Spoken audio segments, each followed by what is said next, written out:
Hello और welcome back guys. आज की इस वीडियो में हम जानने वाले हैं फार्मास्यूटिकल रेगुलेटरी साइंस की थर्ड यूनिट, जिसमें हम जानेंगे registration of Indian drug product in the overseas market. यानी कि भारत द्वारा बनाई गई कोई भी दवा या दवा से प्रोडक्ट को अगर हम ओवरसीज़ मार्केट में लेकर जाना चाहते हैं तो उस कंडीशन में कौन सा प्रोसीजर फॉलो होगा एक्सपोर्ट के लिए, और साथ ही कौन से दस्तावेजों की ज़रूरत होगी, वही सब जानेंगे आज की इस वीडियो में। और जिनमें से हमें पहला टॉपिक देखने को मिलता है procedure for the export of pharmaceutical product. और इसी टॉपिक को हम इसी वीडियो तक सीमित रखेंगे और अगले जो दस्तावेज हैं वो अगली इसी वीडियो की नेक्स्ट पार्ट में जानेंगे। अगर हम एक्सपोर्ट की स्टैंडर्ड डेफिनेशन जाने, export is the selling of drugs, pharmaceutical, medical devices to other country by crossing the geographical frontiers. यानी कि हम किसी भी कंट्री के बॉर्डर को क्रॉस करा के दूसरी दवा को दूसरी जगह लेकर जा रहे हैं तो वही कहलाएगा एक्सपोर्ट। इसका सबसे बड़ा उदाहरण है India selling drug to USA and England.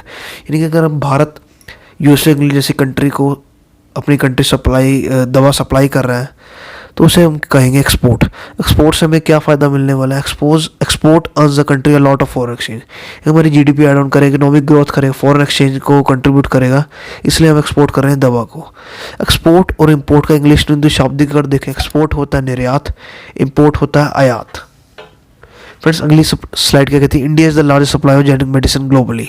Friends, जैसा कि आप जानते हैं भारत सबसे बड़ी जेनेरिक दवा की मार्केट है, और साथ ही अब मान लीजिए कि उनमें से आप किसी भी एक फर्म या फिर यूनिट के ऑनर हैं, और उस कंडीशन में मान के चलिए कि कोई यूएसए, इंग्लैंड या यूक्रेन जैसी कंट्री आपकी द्वारा बनाई गई दवा में इंटरेस्टेड है, तो उस कंडीशन में अगर आप अपनी दवा को एक्सपोर्ट करना चाहते हैं उस कंट्री में, तो उस कंडीशन में आप कौन सा प्रोसीजर फॉलो करेंगे, वही सब जानेंगे आज की इस वीडियो में।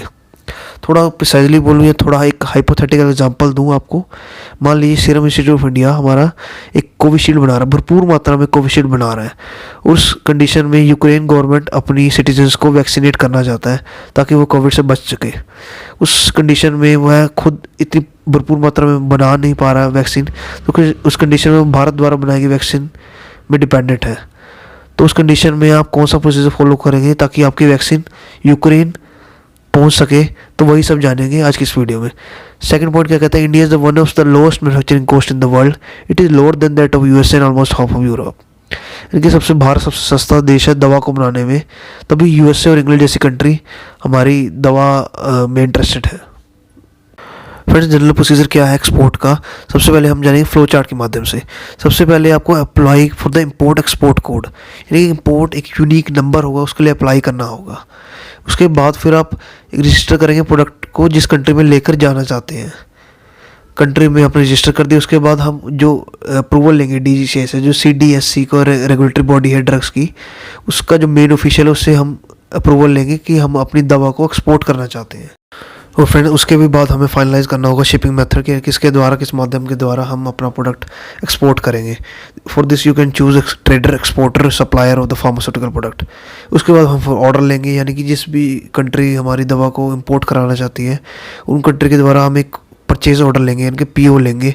उसके बाद उस पीओ के अगेंस्ट हम एक कमर्शियल इनवॉइस तैयार करेंगे। After completing all the documentation you need to move to custom clearance, क्योंकि जब हमारा कागजी काम पूरा हो जाएगा, यानी कि डॉक्यूमेंट दस्तावेज पूरे हो जाएंगे, उसके बाद हमें कस्टम क्लियरेंस के लिए जाना होगा ताकि कस्टम वाले आपको आराम से इंपोर्ट एक्सपोर्ट करने दें जो भी आप प्रोडक्ट को कराना चाहते हैं। फ्रेंड्स, इसी प्रोसीजर को अगर हम डिटेल से जानें तो देखते हैं पहला पॉइंट क्या कहता है। First step is to apply for the import export code number, यानी कि यूनिक नंबर होगा, उसके लिए आपको अप्लाई करना होगा। कस्टम वाले आपको अलाउ नहीं करेंगे इंपोर्ट एक्सपोर्ट करने के लिए गुड्स का जब तक आपके पास एक वैलिड आईईसी नंबर नहीं होगा। और आईईसी नंबर अप्लाई करने के लिए भी आपको रीजनल लाइसेंसिंग अथॉरिटी की वेबसाइट पर जाना होगा इंडिया में, और उस साइट पर जाकर अप्लाई करना होगा। बट आईईसी नंबर अप्लाई करने से पहले आपको एक बैंक अकाउंट खोलना होगा जिस भी कंपनी को आप फॉर्म को रजिस्टर करना चाहते हैं, जिसके द्वारा आप एक्सपोर्ट करना चाहते हैं प्रोडक्ट को, किसी भी कमर्शियल बैंक में जो फॉरेन एक्सचेंज में डील करता हो। और उसके लिए हमें जो डॉक्यूमेंट रिक्वायर चाहिए होंगे, सबसे पहला पैन नंबर चाहिए होगा, करंट बैंक अकाउंट नंबर चाहिए होगा, तीसरा बैंक का सर्टिफिकेट चाहिए होगा, एक IEC code number, application fee की कॉपी चाहिए होगी, और चौथा जो पांचवा है hard copy of the application containing required documents, यानी कि जितने भी डॉक्यूमेंट हमने दिए हैं उसकी हार्ड कॉपी देनी होगी। फ्रेंड, सेकंड पॉइंट क्या कहता है? Contact the exporters of the other country who are interested in importing the medicines. जिस भी कंट्री के एक्सपोर्टर इंटरेस्टेड है हमारी दवा को लेने में, इंपोर्ट कराने में, उस कंट्री के एक्सपोर्टर को हम कांटेक्ट करेंगे। उसके बाद हम रजिस्टर करेंगे अपना प्रोडक्ट जिस कंट्री में एक्सपोर्ट करना चाहते हैं। यानी कि मान लीजिए अगर हम अपनी इंडिया जैसी कंट्री से वैक्सीन को यूक्रेन में लेना चाहते हैं तो यूक्रेन में जाकर हम उसे या फिर ऑनलाइन अप्लाई करेंगे दवा की हम आपकी कंट्री में एक्सपोर्ट करना चाहते हैं प्रोडक्ट। उसके बाद फिर हम अप्रूवल लेंगे export from DGCI, drug controller general of India. जो DGCI होता है हमारा बेस सिडिस्को का ऑफिशियल होता है, रेगुलेटरी बॉडी है जो ड्रग्स की, उससे हम एक अप्रूवल लेंगे। उसके बाद हम शिपिंग मेथड को फाइनलाइज करेंगे। शिपिंग मेथड को फाइनलाइज करने के बाद हम एक PO तैयार करेंगे। PO यानी कि जिस कंपनी हमारा प्रोडक्ट लेना चाहती है उस कंपनी से हम एक PO लेंगे। उस PO के अगेंस्ट हम एक कमर्शियल इन्वॉइस तैयार करेंगे। इन्वॉइस करने के बाद हमारा जो डॉक्यूमेंटेशन वाला काम है वो पूरा हो गया। अब हमें ये भी जानना है कि किसके द्वारा हम अपना प्रोडक्ट भेजेंगे। वो शिप हो सकती है, एयरवे हो सकता है, तो हम कॉन्ट्रैक्ट साइन करेंगे फ्रीट फॉरवर्डिंग एजेंसी, यानी कि जिस ट्रांसपोर्ट के माध्यम से हम अपना प्रोडक्ट लेकर जाना चाहते हैं उसके द्वारा हम साइन करेंगे to ship the material to respective country.